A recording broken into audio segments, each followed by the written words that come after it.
Olá a todas e todos, estamos aqui em mais uma conversa, hoje muito com esse casal interessantíssimo, Clabria Crisafri Itabira, e hoje, nessa homenagem fantástica ao Carlos Drummond de Andrade, esse itabirano, né, saiu de Itabira, mas Itabira nunca saiu de Drummond, são 120 anos, completados agora no último dia 31 de outubro, e Bruna, Richelle, é um prazer imenso ter vocês aqui conosco, brilhantando essa festividade, né, que está aqui tanto no virtual, mas aqui no presencial, com muita coisa acontecendo, livros do Drummond, aqui fazendo uma bagunça geral aqui na casa, né, onde ele nasceu. Então isso é muito bonito, muito positivo. E o Drummond é muito diverso, né, porque o Drummond, a poesia do Drummond e a crônica se dialogam bastante com essa questão, tudo que vê o mundo hoje. Acho que se o Drummond tivesse hoje, ele poderia repetir as suas poesias, que elas estariam bastante atuais, né?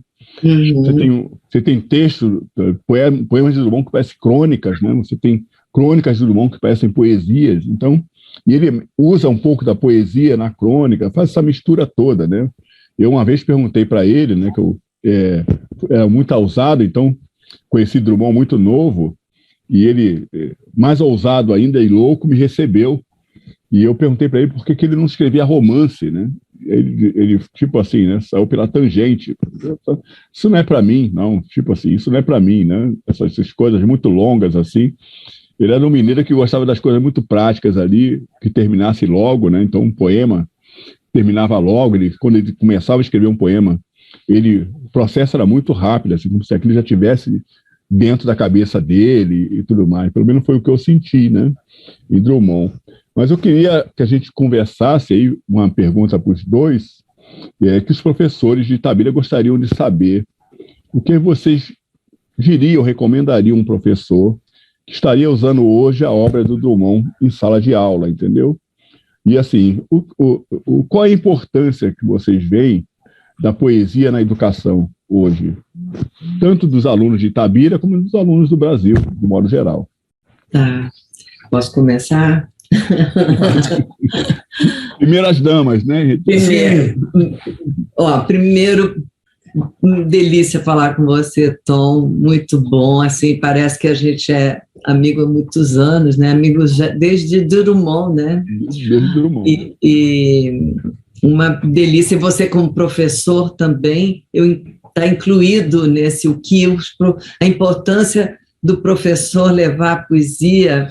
E eu acho que você falou assim, que Drummond saiu de Itabira, carregou Itabira dentro dele, mas Drummond eu acho que fez mais ainda, porque ele levou Itabira para o mundo, né? Então essa pequena cidade em Minas, na qual eu tive o ano passado, participei desse evento muito lindo e tive momentos muito, muito interessantes com contatos com pessoas e tudo, e percebo que Itabira já é uma entidade, já tem uma coisa icônica, porque existe devoção à poesia de Drummond em muitos lugares do mundo, né? A poesia anda, ela é muito, a poesia tem essa coisa sorrateira que vai para os lugares e quando você menos espera, ela tá em algum travesseiro de alguém que você não imagina que a pessoa está lá lendo aquele poema, aquela poesia, e aquilo tem um significado tão forte para aquela pessoa. Então, o bonito da literatura, de uma forma geral, é isso, que ela serve, depois que ela sai do autor, ela serve, ela se torna profundamente proprietária, né? Quem a lê é proprietário daquele texto. A pessoa ela incorpora aquilo como se fosse dela. Ela ama, ela repete, ela chora, ela se emociona com aquele trabalho como uma coisa íntima, pessoal. Então, eu acho que a maravilha de um mestre, de um professor, é conseguir mostrar para as pessoas o quanto a literatura, a poesia, o quanto despertar para esse mundo mágico do pensamento, né, do conhecimento, o quanto ele abre fronteiras, o quanto ele supera obstáculos, o quanto ele anula essas divergências tolas que os humanos se impõem por motivos estúpidos, né? O quanto ela está acima disso, o quanto ela passa livre, solta, como a fantasia passa pelo céu sem limite, né? E é esse o lugar da poesia, e esse é o lugar que as pessoas têm que alcançar. É muito difícil no nosso dia a dia, cheio de contas, de boletos, de trânsito, de coisas, né, de dificuldades enormes que todo mundo enfrenta numa cidade, né, nesse mundo contemporâneo. É muito difícil você ter acesso a esse portal mágico, onde tudo acontece, onde todo esse pensamento, esse sentimento está, essa liberação, né? Onde nós não somos mais pessoas, nós somos almas mesmo, circulando e se entendendo e compartilhando coisas de uma forma gloriosa, porque é uma glória, né, de emoção, quem lê e quem gosta daquilo, e você viaja, voa. Eu posso ler um livro russo, como eu li quando era criança, e aquilo... Sim. Eu era uma russa naquele minuto, ou uma angolana, ou, enfim, qualquer lugar do mundo você se desloca, mesmo sem conhecer aquele lugar, não tem importância nenhuma.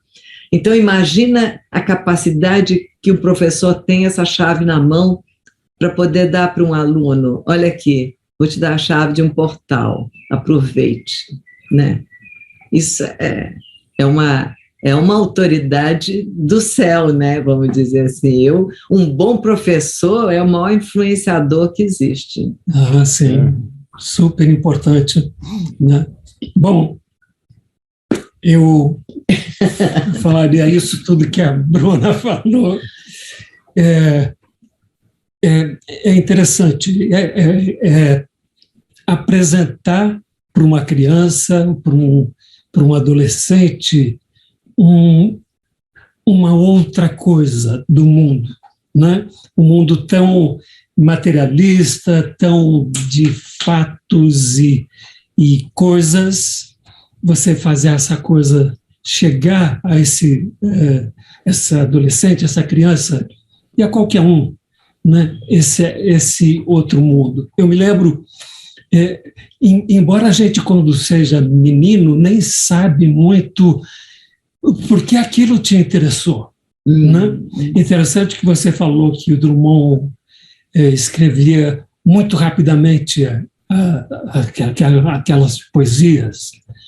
E eu me lembro que eu me impressionava era exatamente com a arquitetura tão fabulosa que parecia uma coisa muito, muito trabalhada. Né?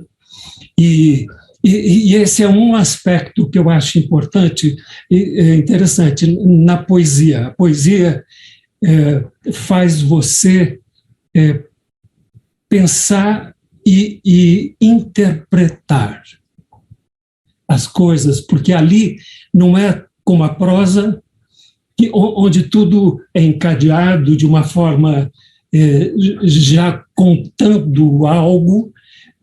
A poesia, claro, também tem isso, mas de uma forma mais cifrada, que é uma forma... Então, eu considero que as pessoas deveriam, nas escolas, se deveria ter mais interpretação de textos, o que aquilo quer dizer, porque isso abre a porta também para entender o outro, né?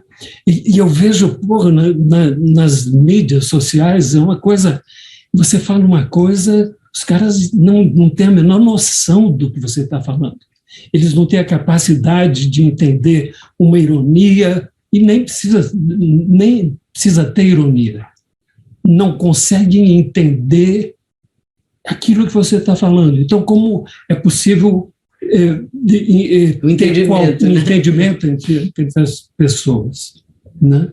Sim. Então, também aí na poesia, então, eu acho que é maravilhoso que o professor apresente isso e interprete, ajude os alunos a dizerem o que entenderam daquela poesia, acima das emoções e daquilo inexplicável que alguém, que a pessoa pode ter. Né? No fundo, assim, o bom professor ensina a gente a pensar, né? Sim. E eu tenho falta, né? Porque na minha fase de adolescente, enfim, ensino médio, né? A professora mandava ler, selecionava alunos para ler em voz alta, e eu me escondia muito, porque era muito acanhado, muito tímido, né? E eu ficava sempre muito lá atrás, assim, quando sabia que aquela professora fazia esse tipo de coisa, né? E aí ela ia andando, assim, no corredorzinho das cadeiras, né? Ele ia pegar o tímido, né?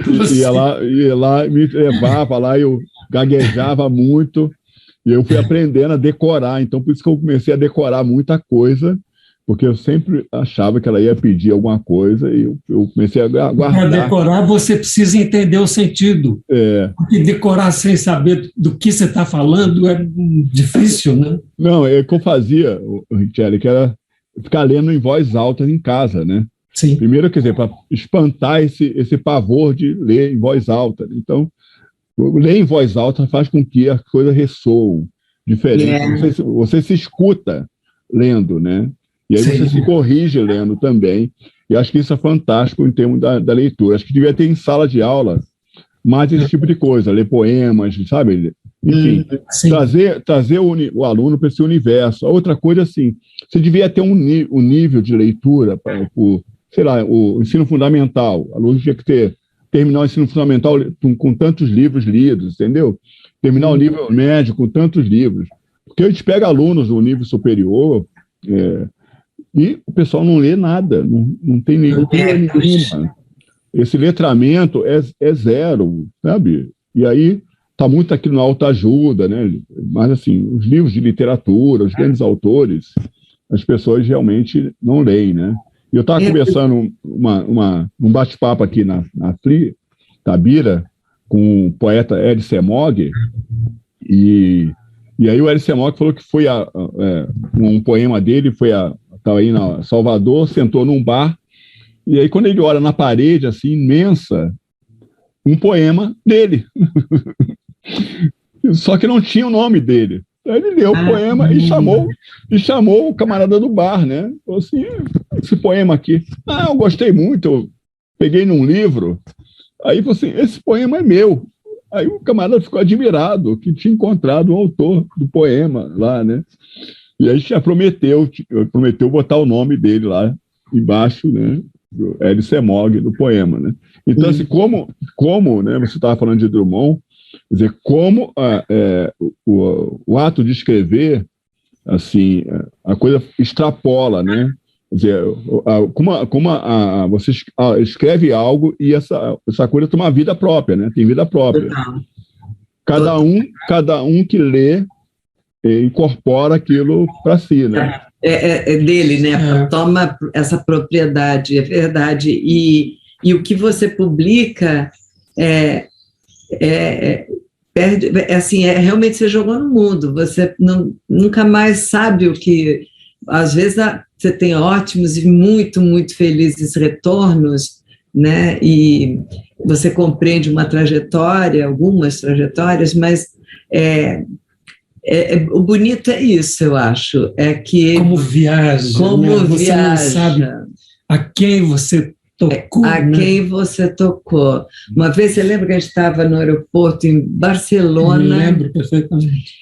Para pegar um avião, mas muito noturno, daqueles que era assim, 2h, né? E estava meio vazio o aeroporto, e veio um cara falar comigo, e ele abriu a bolsa, dentro da bolsa dele tinha um livro meu, todo escrito em amarelo, assim, sublinhado em amarelo. Todo marcado, né? todo marcado. E eu fiquei assim, eu queria quase comprar o livro dele para obter essas marcas que eu achei tão fabulosas, né? E se eu tivesse outro ali, eu dava a ele um outro em troca daquele. E ele me falou do quanto aquele livro era dele, assim, por isso que desde esse dia que também eu compreendi muito mais. Eu tinha essa sensação de que as coisas iam e atingiam pessoas, mas essa apropriação, essa incorporação, como você falou, Tom, quer dizer, o cara realmente é aquilo que ele sublinhou em amarelo, aquilo é dele, né? Aquilo é dele, acabou. E é muito lindo isso. Quando eu era criança, antes de eu aprender literatura propriamente, de eu ter aula, de eu ter um professor de literatura, como ele for, né? Quando a gente ainda estava tendo professor de português, sabe, para aprender a ler e escrever, um pouco depois de ler e escrever, é claro, mas eu descobri a biblioteca da escola. E para mim foi assim, como entrar num filme do Harry Potter, entendeu? Uma coisa que me pareceu que eu estava entrando no mundo mágico. E aí eu ia passar o recreio na biblioteca, sozinha, porque ninguém achava isso legal. Ninguém, né? Nenhuma das minhas amigas achava isso um programão. E aí só que a bibliotecária, muito simpática e muito zelosa, na verdade, né? Ela não emprestava livro para mim, porque eu estava abaixo da idade de pegar um livro. Ela achava que eu ia engordurar o livro, que eu ia perder, entendeu? Que não ia saber cuidar, mal sabia ela como eu seria cuidadosa, mas, enfim, ela não me emprestava, não deixava eu levar. Então, eu passava o recreio, tinha cadernos, e eu copiava tudo. Eu copiava livros. A menina que copia livros. E, assim, às vezes eu não gostava do poema todinho, então eu copiava os pedaços que eu gostava. Aí eu fazia embrulhinhos e enfiava em caixinhas. Aqueles que eu não copiava, os que eu copiava inteiros iam para o caderno. E daí eu comecei a criar sistemas, né, de trechos, frases que me marcavam, mas eu sempre punha o autor embaixo. E o CDA, era o Drummond, né? CDA era direto, eu tinha 500 mil páginas no caderno e tirinhas nas minhas caixinhas de CDA. Então, ele era muito íntimo, só que eu não tinha ideia que existisse quem fosse. Eu não sabia nem se era... Nessa altura da minha vida, eu não sabia nem se era brasileiro, não era brasileiro. Parece uma entidade, né? É, uma entidade, e eu imaginava assim, gente muito velha, muito morta. Praticamente eu achava que todos deviam estar mortos. Eu não sei o que eu achava, para dizer a verdade, né? Mas eu não imaginava gente viva lá dentro, na verdade, né? Porque eu achava tão solene aquele lugar, que não podia levar, que não podia ver. Então, eu achava, bom, deve ser uma coisa que ninguém pode repor, sei lá, né? Não era alguém que estava ali. E daí eu fui fazendo esse tesouro, dessa riqueza para mim. E anos se passaram, quando eu já lancei meu primeiro livro, CDA, que era uma coisa mágica, não para mim, mas sem um rosto atrás. Eu ainda não tinha um rosto atrás. Mais tarde, sim, eu vim a ter, mas virou uma pessoa que eu conheci. Isso é. E com ele, outros tantos, né? Desde Mário Quintana, Vinícius, mas muitos. Aquele momento de ouro da poesia, né? Que era fabuloso. E ele diz, ele diz, né? E as coisas findas, muito mais que lindas, essas ficarão. E é isso mesmo, essas ficaram, né? Já estão. E o então, Richelle passou pela mesma experiência de leitor? Eu estava mais pensando em jogar futebol quando era menino. E sempre li muito, porque meu pai era um grande exemplo. Ele ele vinha almoçar em casa, do trabalho, vinha almoçar em casa, almoçar, antes de ficar pronto o almoço, sentava na poltrona e ficava lendo. Depois do almoço, se tinha um tempinho, lá vai ele lendo. E os livros estavam ali soltos na casa, né? E a gente lia desde sempre, então eu também fui um grande leitor. Porque até hoje o Rie lê, almoça e lê. Vários, como você fala, né? Vários livros ao mesmo tempo, aquela coisa. Mas não mandou nenhuma poesia para a Bruna? Tipo assim, aquela poesia? Não, assim, mas você sabe que escrevi músicas que são... que tem letra e música, né? E uma particularmente eu fiz para ela mesmo. É verdade. God. Não, foi assim, mas isso aí quando... Isso para os nossos filmes, né? A gente começou a fazer cinema juntos, que a gente sempre começou a trabalhar e tal, e logo, né, começou a trabalhar juntos e começou a criar juntos. Mas o Riff sempre foi meu primeiro leitor.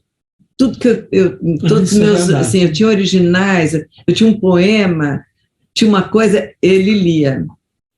E ele é muito sério, viu? Ele é chato até. Então, vamos falar depois, vamos falar dessa tua produção aí daqui a pouco, viu? Mas ele, assim, a gente começou a fazer cinema, e aí a gente fazia cenas e tal, e de repente não tinha dinheiro para pegar músicas fabulosas e tal, que a gente queria, né?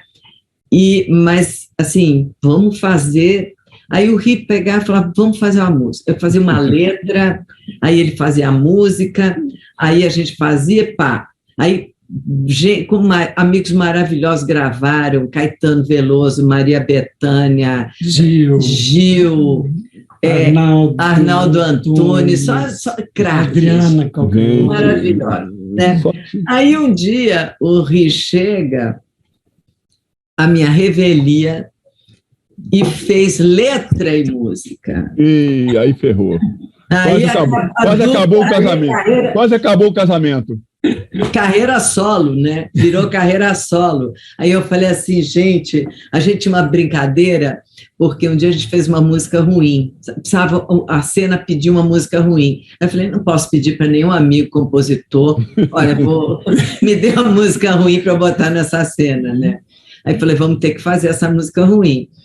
E aí a gente fez, e a música era bem engraçada. E aí a gente fez, daí a gente brincou, disse assim, mas como é que nós vamos assinar? Porque as outras a gente assina, né? Nossos nomes como compositores e letristas. Aí eu falei assim, essa sim, a gente não pode assinar como nossa, né? Que ela é muito ruim. Aí a gente inventou uma dupla, era... Alberto Carlos. Aí, Mexerica, eu era Mexerica. Gente. Aí essa dupla, entendeu? Que fazia essa música. Aí você pode dar uma palhinha, por favor, dessa música? Agora eu fiquei interessadíssimo em saber, entendeu? Fiquei interessadíssimo em saber a música dessa aí. Aí a gente pegou e falou assim... Aí eu comecei a fazer a fantasia, né? Como criadora, eu já comecei a fazer fantasia dessa dupla, né? Mexerica, Alberto Carlos, fazendo sucesso. Aí um dia, quando ele chegou com letra e música dele, eu falei, como assim? Aí eu falei, e Mexerica? E eu? Mexerica? O que será de Mexerica? Aí eu já imaginei, assim, um bar da Avenida São João, Mexerica ali no balcão, sim. Televisão com Alberto Carlos em algum programa maravilhoso, cantando seu sucesso, e eu ali na frente de uma bebida falando para o barman, assim, já fui parceiro desse cara, e o cara nem acredita, fala, tá legal, sei. É meio assim, né, aqueles clichês de história, né? Maravilhoso isso aí, essa história. Mas a gente se diverte. Mas a palhinha mesmo não tem da música. A palhinha mesmo não, pelo amor de Deus. Você quer que a gente... Todo mundo aqui vai mandar like, entendeu? Mensagens, sentindo essa palhinha. Palhinha, né? Mas tá no filme, tá nos filmes, né? Tá nos Qual filmes. É o filme? Qual é o filme que foi? Esse filme foi o...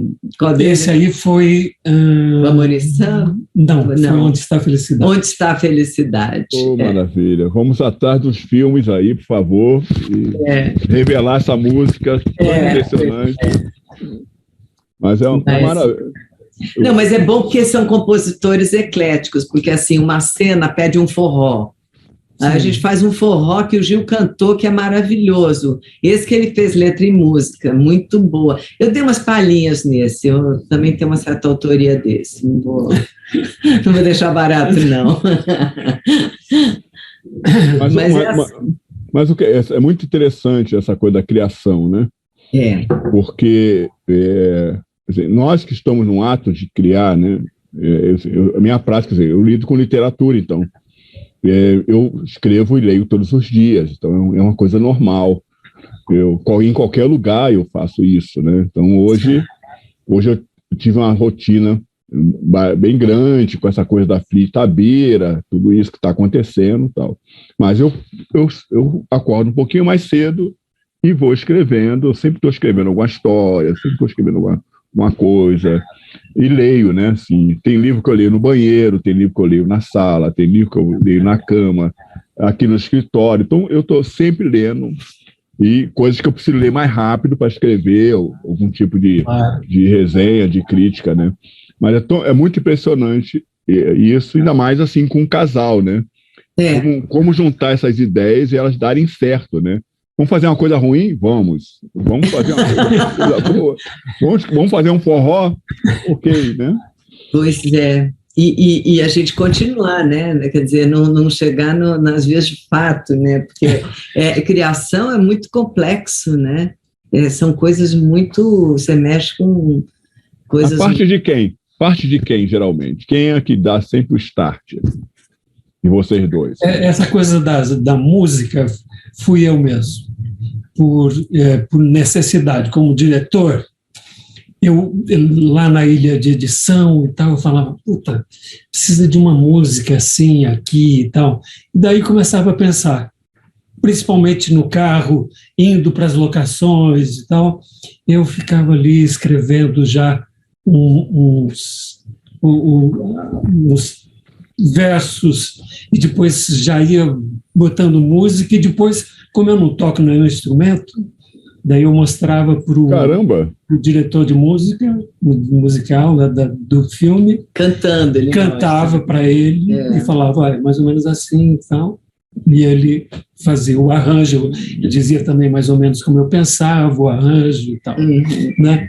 E muitos eu já tinha uma ideia de música, mas ainda não a letra. Daí eu chego na Bruna e falo, bom, teve uma que o Caetano cantou, que é Sozinho na Cidade, que eu falei para a Bruna, ela escreveu em 5 minutos. Que isso, gente? Assim, isso é uma máquina.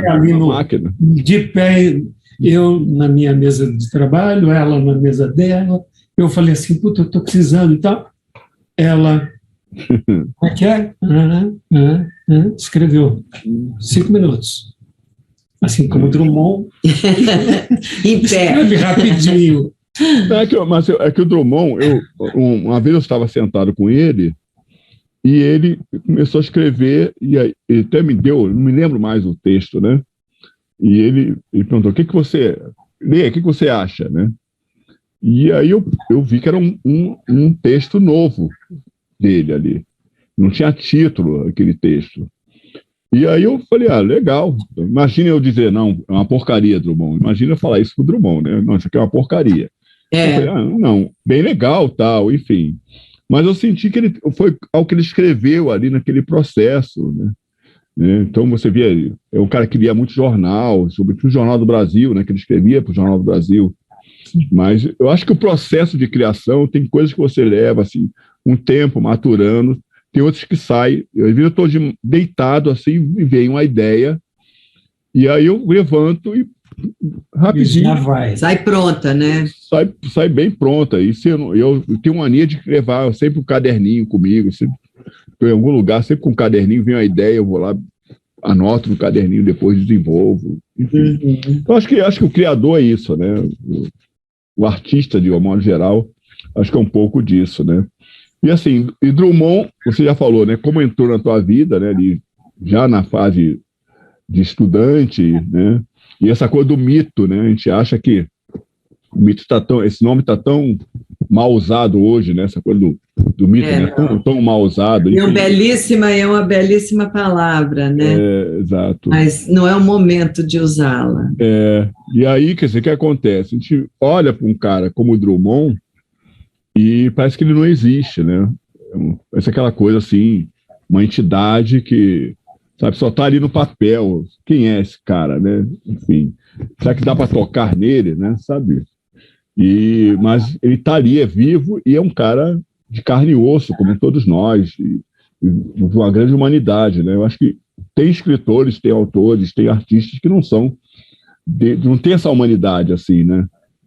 Mas acho que o Drummond me surpreendeu muito em função disso, né? De ter essa humanidade. De receber alguém que ele completamente desconhecido, que não sabia quem era. Não, ele era generosidade, né? Tem uma coisa generosa que eu concordo 100% com você. Ele tinha comigo, mesma coisa, que é essa coisa, assim, doadora mesmo. E é tão estimulante, né, para uma pessoa jovem que está começando com o primeiro livro, você ter esse retorno dessas pessoas, porque você pode ficar tão ilhado, né, na tua criação, você pode ficar, mesmo tendo publicado e tal, você ter algum caminho assim de alguém ajuda de uma forma tão brilhante, tão grande,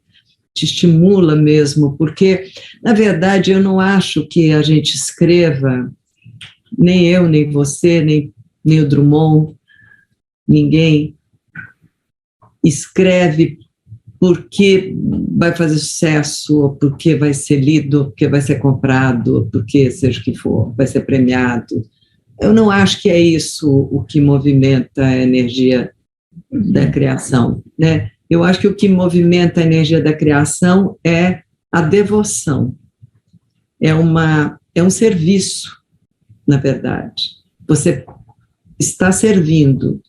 Como aquilo que movimenta toda a doação, né? Tudo que realmente é grande, tudo que realmente importa, está a serviço, né? Um grande mestre, ele não está ali para ser adorado, ele está para servir. Então, quando a pessoa percebe isso, pode estar fazendo isso até sem perceber, mas quando percebe, aí a responsabilidade é maior, inclusive, né? Porque esse serviço, no fundo, você pode até ter momentos da sua vida que você até se revolta, assim. Eu me lembro assim que eu falava, meu Deus, eu sou escrava disso, eu tenho que acordar na madrugada, porque eu tive uma ideia, que se eu não me livrar daquela ideia, eu vou ficar obsessivamente pensando aqui, entendeu? Então eu preciso escrever, preciso anotar isso milhões e milhões de noites, né? Então, mas depois chega um momento de consciência maior que você descobre que isto é o seu serviço. Esse é o instrumento que você é, essa pessoa pela qual essa coisa passa, essa criação está passando por você e sendo jogada num papel. Então, num papel ou num computador, onde for a tua mídia, pode ser numa tela, pode ser qualquer coisa, né, no piano, mas esse passar por você, essa canalização, né, esse channeling, né, Você é um instrumento, né? Você é um instrumento, né? Você vira um instrumento, né? Passando um avião aqui. Vai pousar em cima da casa de vocês. Praticamente. Mas o que você disse, Tom? Não, esse instrumento, né? Esse instrumento. Essa caixa de ressonância, esse tambor, né? Você bate e ele ecoa por toda a floresta, né? Exatamente. É isso, né? E tem um significado profundo na floresta, ele é importante, ele cria uma vibração. Para preservar a floresta, né? Exato. Para preservar a floresta. Para preservar, cria uma frequência de proteção, né? De guardião, e por aí vai. Então, eu acho que nós todos que estamos fazendo coisas criativas, nós temos os nossos mestres, e a gente tem que ter devoção voltada para os mestres. É por isso que eu estou sempre falando do Drummond, sempre falando do Mário Quintana. Amanhã nós estamos indo para a casa de Manuel de Barros, maravilha, para falar da poesia dele, para ressaltar essa criatura maravilhosa que Manuel de Barros foi também. Então, todos esses mestres, a gente tem que estar assim, lembrando deles e enaltecendo eles, sabe? Nós somos discípulos e provavelmente seremos mestres de alguém, e por aí essa corrente maravilhosa continua. Então, nós temos o papel aqui, é um papel realmente que de trabalho, é um papel de trabalho, é um papel de... Então, quando você está canalizando, não importa se demora 5 minutos para escrever, ou 35 horas, ou 60 dias, ou anos, porque não é esse o tempo mesurável. Então, assim, não há prodígio. Como ela é maravilhosa, ela escreve super bem em pé. Não importa isso, porque não é... Pode ser legal naquele momento, puxa, como, né, a gente se impressiona, mas é a mesma coisa. Você só naquele instante está mais pronto, ou precisando melhor, ou fazendo mais depressa, mas, assim, em termos de tempo, é uma vida de dedicação. Isso é importante, é uma existência de dedicação, ou seja, a minha passagem por aqui, ela teve um propósito, está tendo um propósito, e dentro desse propósito existem meus mestres, tudo que eu li, tudo que eu escrevo, tudo que eu passo, todos que eu conheço e que troco, esses compartilhamentos relevantes para as nossas vidas, que nos tocam mutuamente e nos dão um fio de esperança a todos nós, né? Sim. Não, que é muito importante que você está falando, né? O quanto a literatura em si, né? Falando assim, quanto uma obra, seja uma obra de ficção, seja um romance, seja um livro de poesia, né? O quanto isso se desloca, né?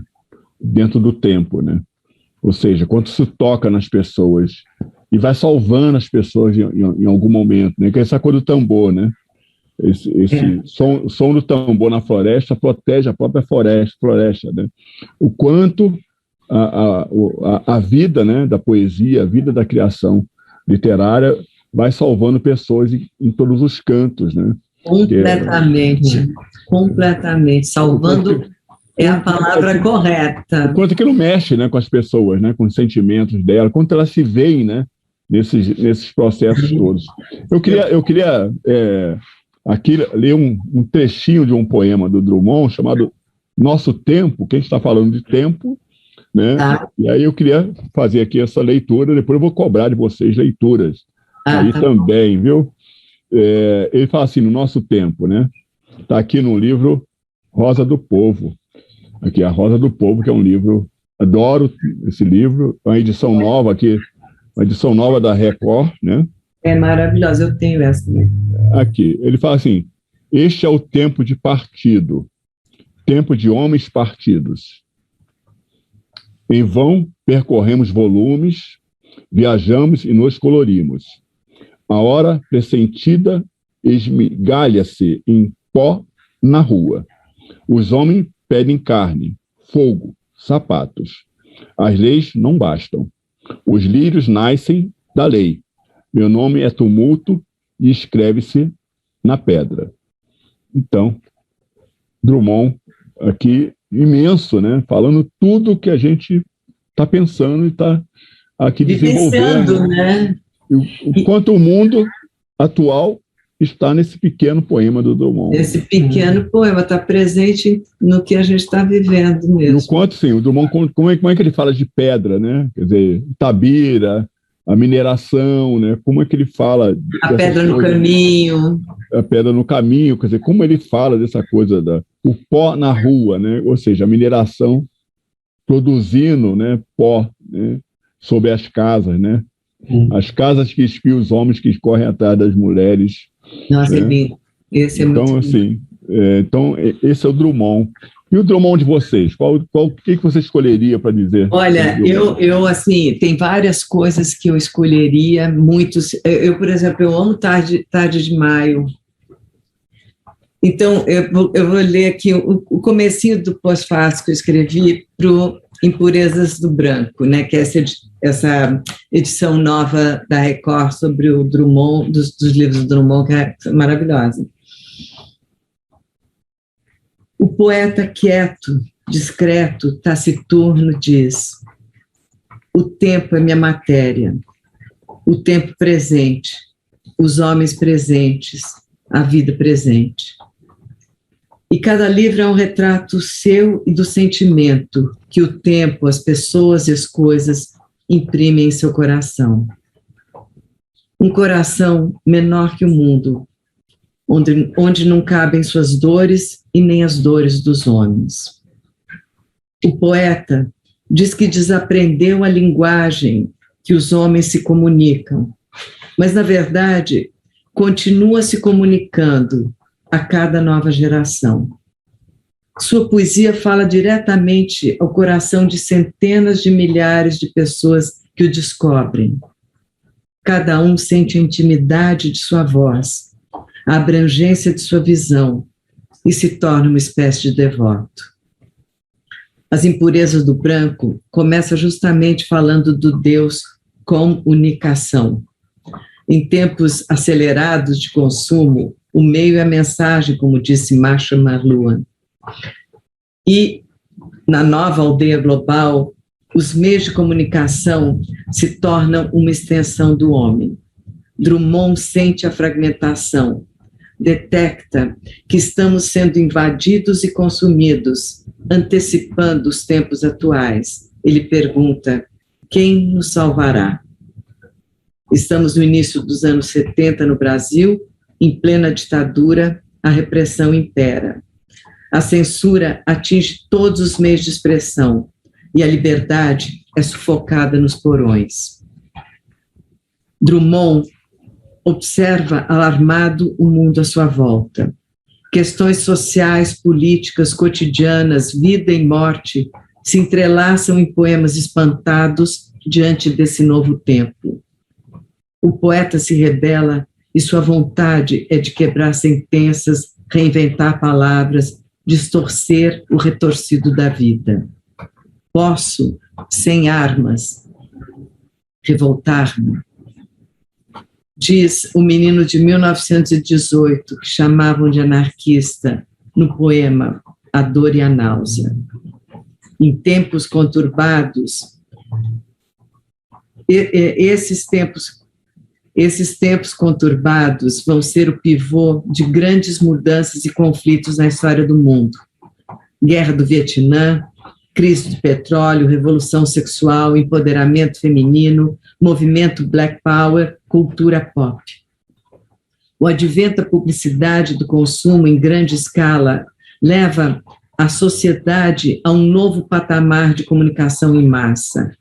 É o início do excesso da informação frenética, controversa, que vai se tornar o marco dos dias que vivemos. Aí continua, depois você lê mais. Ok. Mas eu vou ler Tarde de Maio. Quer ler, Rê? Você pode ler sozinha, sim. E levanta mais. Assim, né? É.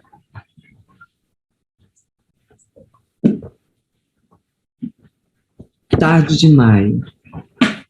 Como esses primitivos que carregam por toda parte o maxilar inferior de seus mortos, assim te levo comigo, tarde de maio. Quando, ao rubor dos incêndios que consumiam a terra, outra chama, não perceptível e tão mais devastadora, surdamente lavrava sob meus traços cônicos, e uma a uma, disjecta membra, deixava ainda palpitantes e condenadas, no solo ardente, porções da minha alma, nunca antes, nem nunca mais aferidas em sua nobreza sem fruto. Mas os primitivos imploram a relíquia, saúde e chuva, colheita, fim do inimigo, não sei que portentos. Eu nada peço a ti, tarde de maio, senão que continues no tempo e fora dele, irreversível, sinal de derrota que vai se consumindo a ponto de converter-se em sinal de beleza no rosto de alguém, que precisamente volve o rosto e passa. Outono é a estação em que ocorrem tais crises, e em maio tantas vezes morremos. Para renascer, eu sei, numa fictícia primavera, já então espectrais sob o aveludado da casca, trazendo na sombra a aderência das resinas fúnebres com que nos ungiam e suas vestes a poeira do carro, e nas vestes a poeira do carro fúnebre, tarde de maio, em que desaparecemos. Sem que ninguém, o amor inclusive, pudesse reparo.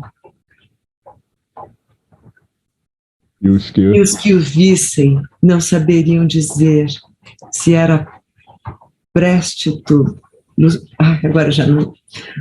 Se era péstito lutuoso, arrastado. Se era péstito lutuoso, arrastado, poerento, ou um desfile carnavalesco, nem houve testemunha. Não há nunca testemunhas. Há desatentos, curiosos, muitos. Quem reconhece o drama quando se precipita sem máscara?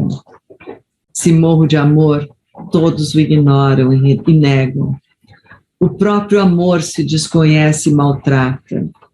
O próprio amor se esconde ao jeito dos bichos caçados. Não está certo de ser amor. Há tanto lavou a memória das impurezas do barro e folha em que repousava, e resta, perdida no ar, porque melhor, e resta, perdida no ar, porque melhor se conserve, uma particular tristeza a imprimir seu selo nas nuvens. Esse poema, ele me toca profundamente, sempre me tocou muito. Acho muito, muito... Olha, eu gosto de tudo de Drummond e muito difícil, assim, não ter uma coisa do Drummond que não me toque, né? E uma coisa que é bem interessante, né? Drummond também tinha coisas rimadas, enfim, né? Mas esses poemas do Drummond, eles trazem assim, um sentido de som, de sonoridade, né? Uma sinestesia tão forte, né? Que você consegue, como se fosse um encadeamento de ideias que vai te tocando. Você vê que o Tarde de Maio ele vai evoluindo, né? Com uma coisa assim, cada vez mais forte. Aí quando ele fala do amor ali, parece que ele está naquele momento assim de... É verdade. Nossa. Enfim. E Richelle, tem algum poema que você queira... Vou pegar aqui um outro tom, uma coisa que vocês indicaram. Maravilha. O que se passa na cama. Gente... O que se passa na cama é segredo de quem ama. É segredo de quem ama não conhecer pela rama gozo que seja profundo, elaborado na terra e tão fora deste mundo. Que o corpo, encontrando o corpo e por ele navegando, atinge a paz de outro horto, noutro mundo, paz de morto, nirvana, sono do pênis. Ai, cama, canção de cuna, dorme, menina, nanana, dorme a onça sussuarana, dorme a cândida vagina, dorme a última sirena, ou a penúltima.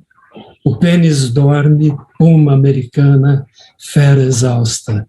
Dorme, fulva grinalda de tua vulva. E silenciem os que amam, entre lençol e cortina, ainda úmidos de sêmen, esses segredos de cama. Linda.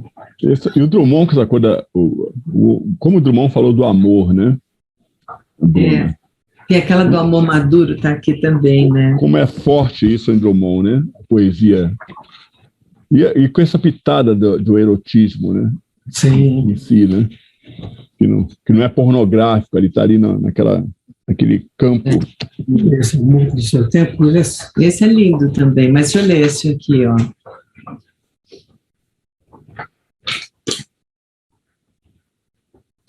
Que pode uma criatura, se não entre as criaturas amar? Amar e esquecer, amar e mal amar, amar, desamar, amar, sempre e até de olhos vidrados amar. Que pode, pergunto, ser amoroso sozinho em rotação universal, se não rodar também e amar?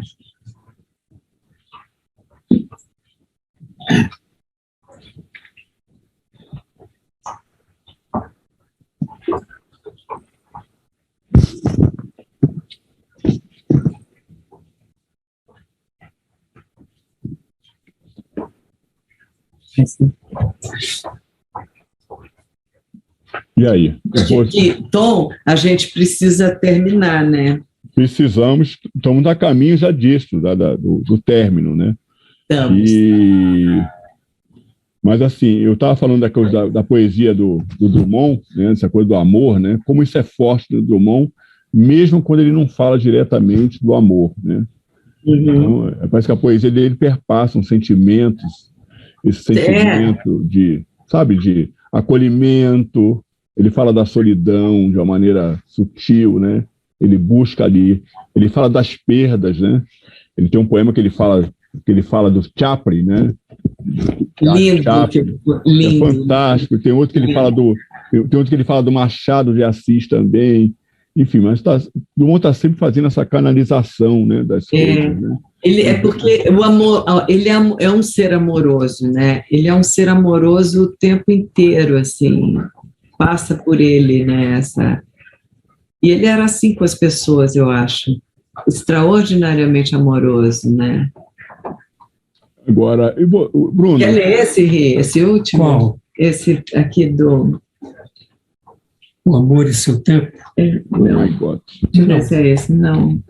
É esse. Então, a gente vai lendo para poder ir terminando. Termina, você lê. Amor é privilégio de maduros, estendidos na mais estreita cama, que se torna mais larga e mais relvosa, roçando em cada poro o céu do corpo. Banho não previsto,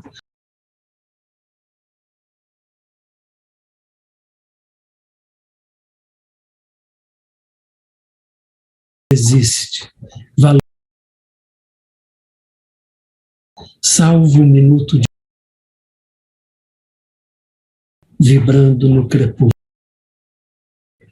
Depois de se arquivar toda a ciência herdada ou vida, amor começa tarde. É lindo, esse poema é maravilhoso. E eu vi um vídeo dele muito lindo também, que ele diz assim, que não é que o amor começa tarde, o amor apura-se, né? Que tem essa apuração do amor. Ele é mais preciso, melhor, mais apurado. e que, na verdade, quem o amou logo cedo na vida e não pode nem atingir esse amor, mas que esse amor, quando ele passa, né, quando ele vai para esses lugares, aí ele fica esse amor imbatível, né? E o amor de poetas, né? Enfim, né?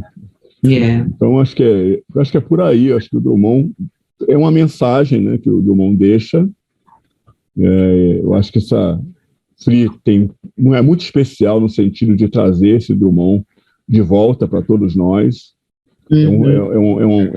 Uma pessoa com uma poesia com uma potência muito grande, porque ela verticaliza por todas as áreas do conhecimento. Drummond fala de futebol, fala da natureza, enfim, fala do ser humano. Então ele conseguiu, né? A gente fica imaginando assim tantos livros que o Drummond publicou, né? E eu fico pensando no Auguste dos Anjos, que publicou apenas um livro, né? E que também é uma potência extraordinária. Então, mas o que eu acho mais assim obrigatório, e o Brasil tem que ter essa força de preservar essas memórias, esses talentos, preservar essa força da poesia, da literatura, deixar isso muito presente. Eu acho importante esse evento em Itabira existir, porque ele permanece, ele solidifica, ele divulga um trabalho que não pode, de maneira nenhuma, a gente não pode ter uma memória que se abandona, sabe? A gente não pode ter talentos que se esquecem, não é possível fazer isso. O Brasil precisa mesmo ter esse exemplo da cultura que tem, pelo contrário, abrir cada vez mais culturas que nem tiveram oportunidade de se manifestar, que são muitas, infinitas. Eu penso muito nisso sempre, quanto talento desconhecido tem, e de pessoas que deixaram talvez legados e que a gente ainda vai descobrir mais. Eu acho que a gente não pode desperdiçar isso. É tão importante vocês falarem isso, né? Porque isso toca alguém, está tocando alguém agora que está nos ouvindo aqui, né? E eu quero, já encerrando, agradecer imensamente a vocês dois, enfim, uma maravilha, né? Eu sou fã demais de vocês e eu queria, nesse encerramento, ler um poema do Drummond, para deixar aqui marcado. Ele fala, oficina irritada, né? Eu quero compor um soneto duro, como poeta algum ousar escrever. Eu quero pintar um soneto escuro, seco, abafado, difícil de ler. Quero que meu soneto, no futuro, não desperte em ninguém nenhum prazer. E que, no meu maligno ar imaturo, ao mesmo tempo saiba ser, não ser. Esse meu verbo antipático e impuro há de pungir, há de fazer sofrer. Tendão de Vênus sob o pé de couro. Ninguém o lembrará. Tiro no muro. Cão mijando no caos, enquanto Arturo, claro enigma, se deixa surpreender. Esse é um poema do Claro Enigma, nessa antologia, e gratidão imensa. Muito obrigada, querido Tom. Obrigadíssimo. Prazer enorme essa troca. E até breve. Até muito breve. Muito breve, querido. Bom, a gente continua aqui na FLI Araxá, na FLI Itabira, olha, eu com FLI Araxá na cabeça, aqui com FLI Itabira, e despedindo desse casal fantástico, foi extraordinário o nosso bate-papo, adorei demais, eu tenho certeza que quem está assistindo também adorou muito. Fiquem bem e até a próxima, se cuidem, se protejam, e vamos por aí. Obrigada. Tchau. Tchau, tchau.